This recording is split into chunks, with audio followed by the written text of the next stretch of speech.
Everyone is talking about AI coming for jobs. The common story is that it will start at the bottom with entry level roles and then slowly work its way up. But what if that whole idea is completely backward?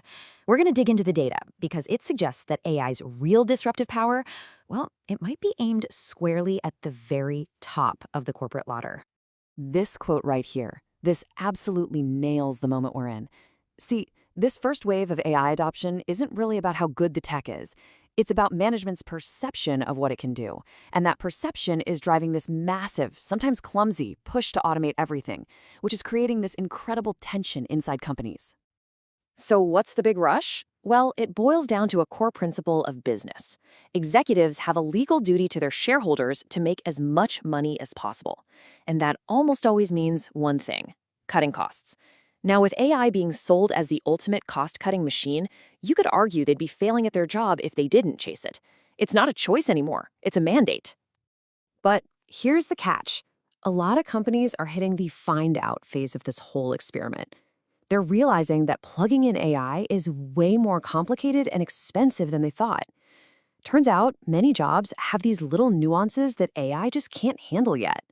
Some companies are even in the awkward position of asking laid-off employees to please come back. But this whole stumble has revealed something really critical about who is actually the most replaceable. Okay, so let's look at the first domino to fall. The first major thinking job to find itself directly in the crosshairs is management consulting. These are the high-prestige firms that get paid millions to advise other corporations on how to be more efficient. And now, they're facing their own obsolescence protocol. It's a perfect case study for what's coming. So let's quickly break down how consulting has always worked. It's a pyramid. You've got a huge base of junior analysts doing all the grunt work, gathering tons of data, sorting it, making sense of it. They pass their findings up the chain to a senior partner, who then fact-checks, refines it, and packages it into the final recommendations for the client. And when you put it side by side, it's a perfect match. The core tasks of a junior analyst, collecting data, digesting it, spinning it back out in a nice presentation, those are the exact things that large language models are ridiculously good at. The overlap isn't just there, it's almost total. And this little case file just brilliantly illustrates the risk. In a beautiful twist, Deloitte used AI to help write a report for the Australian government. The topic? Cracking down on welfare. The problem was, it seems they skipped the human fact-checking step. The AI just made stuff up. The final report cited completely fabricated court cases and academic papers that didn't even exist. It is a massive warning sign about what happens when you trust the machine without a human in the loop. So the crucial point here is that this is already changing the very shape of these huge firms. Researchers are seeing a move away from that classic pyramid structure. The new model they're talking about is an obelisk. It's got a much, much leaner base of junior employees who are super powered by AI, all supporting this tiny group of senior partners at the very top, the ones who bring in the clients. And this is where the entire story pivots. Because the exact same cost-cutting logic that consulting firms are using on their own junior employees is even more powerful when you apply it to the C-suite itself. The weapon of automation is being turned around. Let's start with the cold, hard numbers. The average CEO at a top US firm makes 280 times more than their average worker.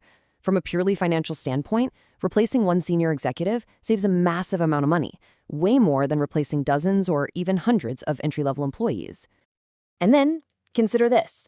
An MIT report found a pretty staggering 95% failure rate for internal AI pilot studies. See, building a custom AI to replace a worker who makes, say, 50 grand a year is a really risky, expensive bet. But when the potential saving is a multi-million-dollar executive salary, suddenly that investment in a powerful AI system starts to look a whole lot more attractive. The math just changes. And then there's the question of performance. A study out of Cambridge University put human executives up against an AI in a business simulation. The results were, well, they were stunning. The AI consistently outperformed the humans on almost every single metric. Why? Because it made colder, more calculating decisions, completely free from emotion or ego. Finally, you've got the simple, practical advantage of availability. Senior leaders often become bottlenecks, right? Key decisions get stuck waiting for their signature.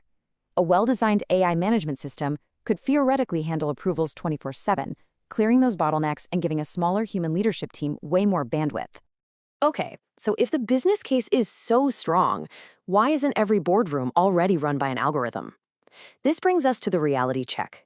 There are three critical system failures, three huge barriers that are preventing a full AI takeover of the C-suite, at least for now. First up is legal accountability. The law requires a human CEO and CFO to be on the hook for decisions. You just can't send an AI to prison. Second, crisis performance. AI is great at optimizing for normal conditions, but it falls apart during black swan events. You still need a human pilot when things go sideways. And third, and this is probably the most powerful barrier of all, executive self-preservation. And this chart says it all. A massive survey of executives found that 77% of them believe entry-level jobs will be disrupted by AI, but only 22%, less than a quarter, thought the same thing would happen to their own executive roles. That isn't a data point, it's a confession. The people in charge of deciding who gets replaced are, big surprise, biased toward protecting themselves. And here is the total disconnect in their own logic. The same executives said that finance and compliance roles were almost certain to be replaced by AI. What they conveniently forget is that those are often senior, high-paying, complex management roles themselves, not exactly frontline work. It's a massive, glaring blind spot.